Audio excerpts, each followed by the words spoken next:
Liberty City is not a pyramid with a boss at the top and soldiers at the bottom. It's a war zone split between broken gangs, fighting over scraps of a pie that was never big enough to begin with. Every crew in GTA 4 is already dying when Niko Bellic steps off the boat. He just speeds up the funeral. Liberty City as a fragmented crime ecosystem. Unlike Los Santos in GTA 5, where organized crime still has structure, Liberty City in 2008 is a post-collapse nightmare. The old Italian families are bleeding out. Eastern European mobs are carving out new turf, but lack the infrastructure to hold it. Street gangs control blocks, not boroughs, and multinational syndicates treat the city like a smuggling hub, not an empire. There's no dominant power because every power is too busy killing the others to actually consolidate anything. This isn't chaos by accident, it's chaos by design. Too many gangs means no one ever really wins. Niko is here to survive, but survival in Liberty City means working for everyone, which means everyone eventually wants you dead. Let's break down every major gang in GTA 4 by what they represent, where they operate, and why they're already doomed. Old World Mafia. The Five Families. The Commission. Liberty City's Italian Mafia operates under the Commission, a ruling body of 5 families modeled after New York's real 5 families. They meet in Little Italy, Algonquin, to mediate disputes and maintain order. But by 2008, the Commission is a formality. The families are at war with each other, with immigrant gangs, and with their own internal rot. Federal investigations, leadership vacuums, and territorial losses have turned the old mafia into a dying institution pretending it still matters. The Gambetti crime family. The Gambettis are the most powerful Italian family in Liberty City, but power is relative.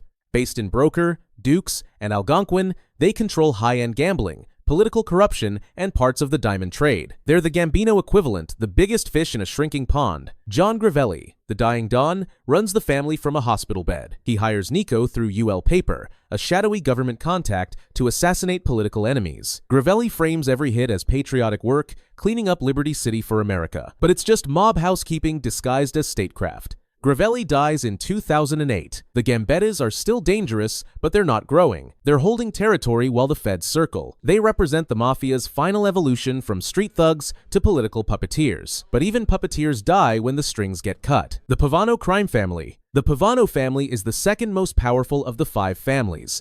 Based primarily in Algonquin, they're controlled by 60-year-old Mary Valvona, a Sicilian-born matriarch who runs the family alongside her 40-year-old ex-lover and consigliere, Arthur Zapula. Valvona is suspected of poisoning her former husband and previous boss in the 1,990 seconds to take control. The Pavanos control heroin distribution through Joe Corolla, who supplies dealers in North Holland. They're cautious, calculated, and deeply paranoid. Jimmy Pegarino, desperate for a seat on the commission, arranges a sit-down with the Pavanos. It's a trap. The Pavanos try to whack Pegarino, but Niko saves him. After the failed hit, the Pegarinos and Pavanos go to war. Niko later wipes out a Pavano crew at Autoeroticar in Alderney City on Pegarino's orders. The Pavanos represent old world mafia strategy, calculated, ruthless, and paranoid. But in Liberty City, paranoia doesn't prevent collapse. It accelerates it. The Messina crime family. The Messina family is the third most powerful of the 5 families, based in Liberty City. They're led by Harvey Noto, who clawed his way to the top after a long and bloody internal power struggle. The Messinas control labor racketeering, prostitution, and narcotics. They're at war with the Ancelottis and have conflicts with the Gambettis. The Messinas are mid-tier and cautious, surviving by staying quiet and avoiding unnecessary attention. Niko never directly works for them, which tells you everything. They're so irrelevant that even a chaos agent like Niko doesn't cross their path. The Messinas represent mafia families who chose survival over expansion. In Liberty City, that just means dying slowly instead of quickly. The Lupisella crime family. The Lupisella family is the 4th most powerful of the 5 families, operating in Bohan and Algonquin. They're led by Mark Lupisella, a Don with a remarkably low IQ and a reputation for violent instability. His 79-year-old father, Vincent Lupisella, officially retired but is rumored to still be pulling strings. The Lupisellas are the most shadowy family in GTA 4. They never appear directly in the game, only mentioned in LCPD database entries and NPC dialogue. Their invisibility is intentional. They're a relic of old mob power, fading into irrelevance while pretending the empire still stands. The Lupisellas represent the mob families who lost so much influence they don't even warrant screen time. The Ancelotti crime family. Despite being the most heavily featured of the 5 families, the Ancelottis are the weakest. Led by Giovanni Ancelotti, they're based in Alderney and control construction rackets, waste management, and some drug operations. They've been at war with the Gambettis since the 1972nd, and by 2008, they're also fighting the Messinas and Pegarinos. The Ancelottis are so depleted, they hire Albanian thugs as muscle instead of using their own soldiers. Niko works against them multiple times, planting bombs, kidnapping Giovanni's daughter Gracie, and assassinating high-ranking members. Every hit weakens them further. The Ancelottis represent the old mafia dream rotting in real time. They still operate like it's 1950, but the infrastructure is gone. They're a shell of a family pretending tradition equals power. The Pegarino crime family. The Pegarinos are the most desperate gang in GTA 4. Based in Alderney, they're not part of the commission, and boss Jimmy Pegarino would kill for a seat at that table. He controls garbage routes, minor extortion, and scattered drug operations. But Pegarino's real problem isn't territory. It's ego. He wants respect from the 5 families, but the commission sees him as a joke. So Pegarino makes reckless moves, partnering with Dmitry Rascalov to push heroin, ordering hits on rivals he can't afford to fight, alienating his own capos like Ray Boccino and Phil Bell. Niko works for Pegarino late in the game, and every job is a symptom of Jimmy's unraveling desperation. The Pegarinos don't have the infrastructure to survive a war, and they don't have the intelligence to avoid one. By the end of GTA 4, Pegarino is either dead or on the run, depending on your ending choice. Either way, his family dies with him. The Pegarinos represent ambition without foundation. They want the crown, but they're holding a plastic replica. Immigrant gangs. The new blood. The Russian mafia Petrovic Bratva. Kenny Petrovic runs the most powerful Russian organized crime family in the United States, operating primarily in Liberty City. The Petrovic Bratva is disciplined, profitable, and untouchable. They control drugs, vehicle theft, and racketeering across South Bohan, Hove Beach, and Firefly Island. Kenny rarely appears in GTA 4 because he doesn't need to, he's already won. When Mikhail Faustin, a rival Russian boss, pisses off Kenny by killing one of his associates, Kenny doesn't retaliate directly. He just waits for Faustin to self-destruct. The Petrovics represent immigrant crime, done right, organized, quiet, and brutal when necessary. They're the only Russian gang in Liberty City that survives the entire game intact. The Russian mafia Faustin-Rascalov Bratva. The Faustin-Rascalov Bratva is the most volatile gang in GTA 4. Based in Hove Beach, Brighton Beach, Beachgate, and Firefly Island in Broker, they control drugs, protection rackets, and arms smuggling. They're led by Mikhail Faustin, a cocaine-fueled maniac, and Dmitry Rascalov, his cold and calculating underboss. Faustin is chaos incarnate. He orders Niko to execute his own men, burn down businesses over petty insults, and start wars the Bratva can't afford. He kills Kenny Petrovic's cousin over a perceived slight, signing his own death warrant. Dmitry, watching Faustin spiral, finally orders Niko to kill him, but Dmitry doesn't rebuild. He betrays Niko, partners with Ray Bulgarin, and turns the Bratva into a smuggling pipeline for heroin and human trafficking. Dmitry represents immigrant ambition twisted into greed. He had a chance to stabilize the organization, but he chose betrayal and shortcuts. Niko doesn't just collapse the Faustin-Rascalov crew. He exposes the entire operation as unsustainable. By the end of GTA 4, Dmitry is dead, and the Bratva is scattered. The Russians represent immigrant ambition without discipline. They came to America to get rich, but they brought the chaos with them. The Albanian Mob.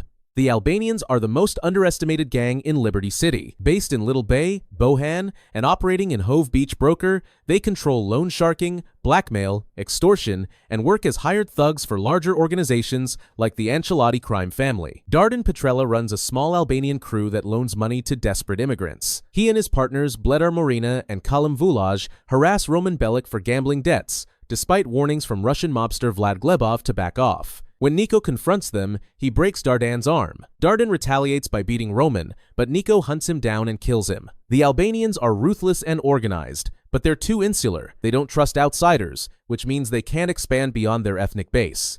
Being the weakest of the old mafia families, the Ancelottis use the Albanians as disposable muscle instead of their own soldiers. Jerry McReary exploits this relationship by having Niko impersonate an Albanian to assassinate Ancelotti capo Frank Garone, framing the Albanians for the hit. The Ancelottis retaliate, and the Albanians lose even more ground. The Albanians represent organized immigrant crime with fatal limitations. They're disciplined and profitable, but in Liberty City, isolation is a death sentence. The Irish mob McReary crime family. The McReary family is Liberty City's version of the Westies, the real-life Irish gang that terrorized Hell's Kitchen. Based in Steinway, Dukes, they used to control Purgatory in Algonquin before gentrification and the expansion of Italian and Russian mobs destroyed their empire. The family is led by Gerald Jerry McReary, who runs operations from prison. His brothers are Derek, a former IRA operative now crippled by heroin addiction, Francis, a corrupt LCPD deputy commissioner, and Patrick Packy, the only McReary with any operational competence. Their sister Kate stays out of the criminal life. Their mother, Maureen, is an alcoholic. Their father is dead. The McRearys aren't a gang. They're a family eating itself alive. Derek's a junkie and a rat who gave up former associates Bucky Sligo and Aidan O'Malley to the cops. Francis is corrupt but desperate to hide his past. Jerry's locked up.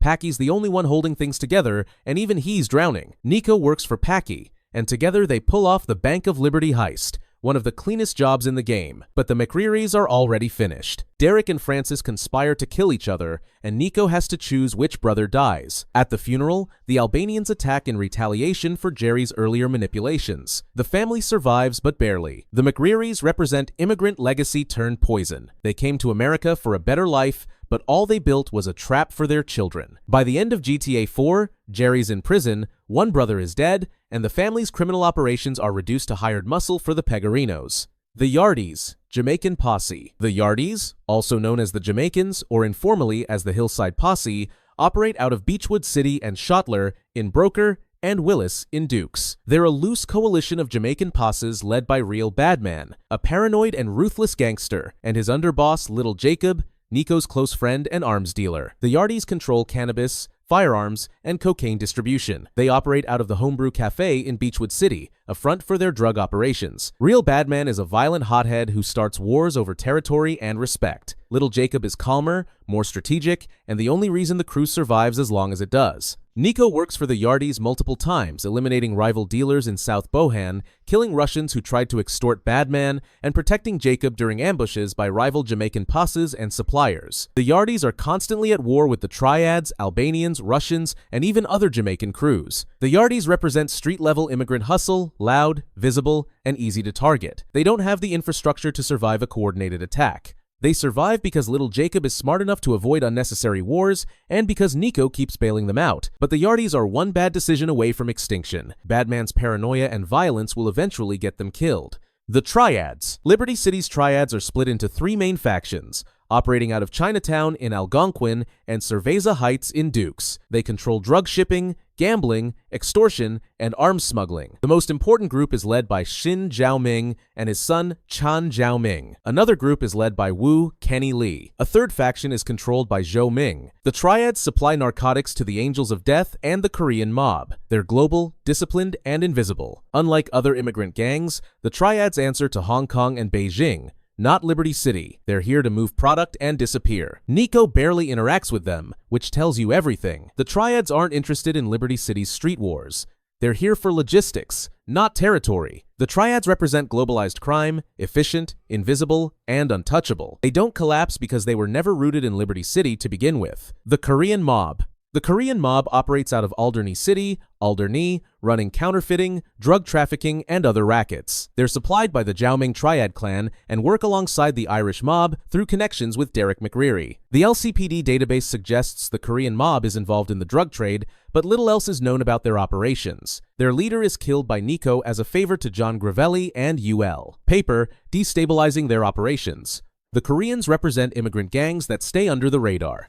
They're organized and profitable, but they lack the muscle to survive a targeted hit. Niko kills their leader in one mission, and they vanish from the story. The Jewish Mob. The Jewish Mob is a diamond trading syndicate led by Isaac Roth, a Hasidic Jew, with Maury Green, an Orthodox Jew, as his underboss and right-hand man. They operate throughout Liberty City, dealing in conflict diamonds sourced from African warlord Claude Wome. All members wear suits with ties and jeans, giving them a distinct appearance. They're disciplined, professional, and extremely dangerous when crossed. The Jewish mob doesn't operate like traditional street gangs, they're businessmen who happen to deal in blood diamonds and violence. In The Ballad of Gay Tony, the Jewish mob becomes entangled in a deal involving stolen diamonds worth millions. The diamonds change hands multiple times throughout GTA 4 and its DLCs, passing through Tony Prince, Luis Lopez, Ray Bacino, Johnny Klebitz, and eventually Isaac Roth's crew. Roth is paranoid, ruthless, and willing to kill anyone who threatens his operation. When the diamond deal goes wrong, he retaliates with extreme violence. Luis Lopez eventually confronts and kills Isaac Roth and Maury Green,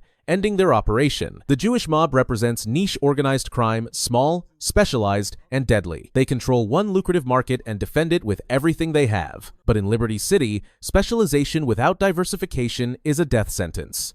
Street crews, the bottom feeders. The Lost MC. The Lost Motorcycle Club is the most detailed street gang in GTA 4, thanks to the Lost and Damned DLC. Based in Alderney and Broker, they control meth, guns, and extortion. They're white, working class, and completely out of time. Billy Gray, the club's president, is a chaos addict.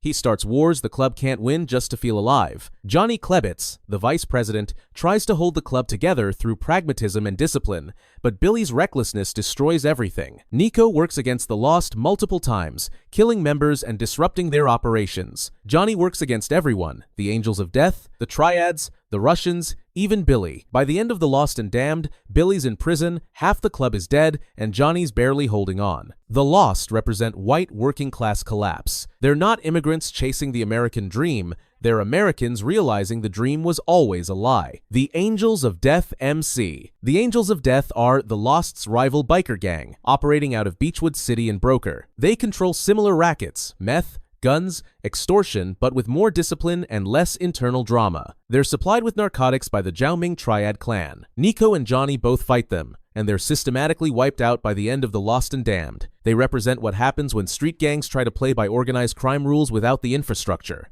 They get crushed. The North Holland Hustlers. The North Holland Hustlers are an African-American street gang operating in northern Algonquin. They control crack cocaine, prostitution, and petty extortion. They're led by Dwayne Forge early in the story, then by Playboy X after Dwayne gets out of prison. Dwayne's a relic, old school, loyal, broken by prison. Playboy's the new generation, flashy, selfish, pragmatic. He talks about community investment and helping the neighborhood, but he's just another landlord. Dwayne talks about loyalty, but loyalty doesn't pay rent in gentrified Algonquin. Niko works for both. Eventually, Playboy orders Niko to kill Dwayne, but Dwayne simultaneously asks Niko to kill Playboy. Niko has to choose. One of them dies. The other inherits a crumbling empire. The Hustlers also have ties to the Pavano crime family through Joe Corolla, who supplies their heroin. They represent gentrification's victims. The old generation is too broken to lead. The new generation is too selfish to build. Either way, the streets lose.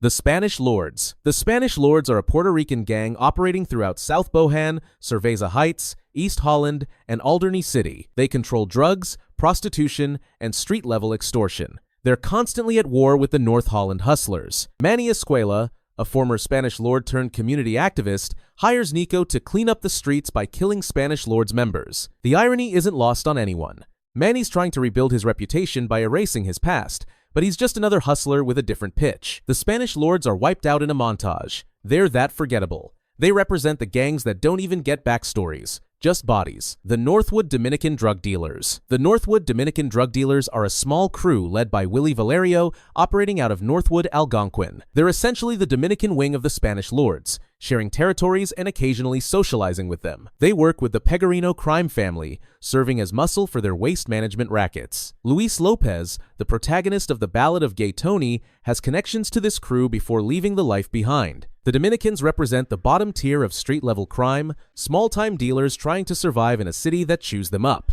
The East Holland Drug Gang. The East Holland Drug Gang is a crack and heroin distribution crew based in the East Holland housing projects. They're led by Clarence Little, the head of drug distribution in East Holland. Clarence also makes money through pimping, including LCPD Deputy Commissioner Francis McReary as a client. Francis, worried about his reputation, hires Niko to eliminate Clarence and his entire gang. Niko wipes them out in one mission. They represent street gangs so small they're deleted from the map in a single job. Globalized Crime. The Unseen Hand. Ray Bulgarin's organization. Ray Bulgarin is a high-profile figure in global organized crime, affiliated with the Rascalov Bratva. He treats Liberty City like a warehouse, controlling diamonds, heroin, and human trafficking. He's never in Liberty City for long because he doesn't need to be. He has people for that. Niko's entire arc with Dimitri ends with Bulgarin. Years before GTA 4, Niko worked on a ship carrying Bulgarin's cargo. The ship sank, and Bulgarin blamed Niko for the loss. When Dimitri betrays Niko and partners with Bulgarin, the past catches up. Bulgarin represents globalized crime, borderless, faceless, and impossible to kill. He survives both endings of GTA 4, still operating from the shadows. Elizabeta Torres and the Torres Cartel. Elizabeta Torres is a mid-level cocaine dealer operating out of South Bohan. She's connected to the McReary family through Packy and works with the Yardies through Little Jacob. She's paranoid, violent, and constantly on edge. Niko works for Elizabeta early in the game, but her operation collapses almost immediately. A botched cocaine deal brings LCPD attention, and she's arrested by the end of her story arc. She represents the fragility of mid-level dealers. One bad deal, one wrong move, and the entire operation implodes. The chaos is intentional. Liberty City has too many gangs because no one's strong enough to unify them. The Italians are dying, the Russians are erratic, the immigrants are isolated, the street crews are expendable, and the global syndicates don't care. Niko isn't a kingpin, he's a bullet. Every gang hires him, and every gang collapses after. He's not building an empire. He's the reason empires don't exist anymore. GTA 4 versus GTA 5. In GTA 5, crime is a business. Michael, Franklin, and Trevor build operations, plan scores, and calculate risk. In GTA 4, crime is a trap. Every job Niko takes leads to betrayal. Every alliance ends in bloodshed. Liberty City doesn't reward ambition. It punishes survival. The gangs in GTA 4 are symptoms of a city that was never designed to let anyone win. Click here to see every business in GTA 5 explained and why none of them ever make you free.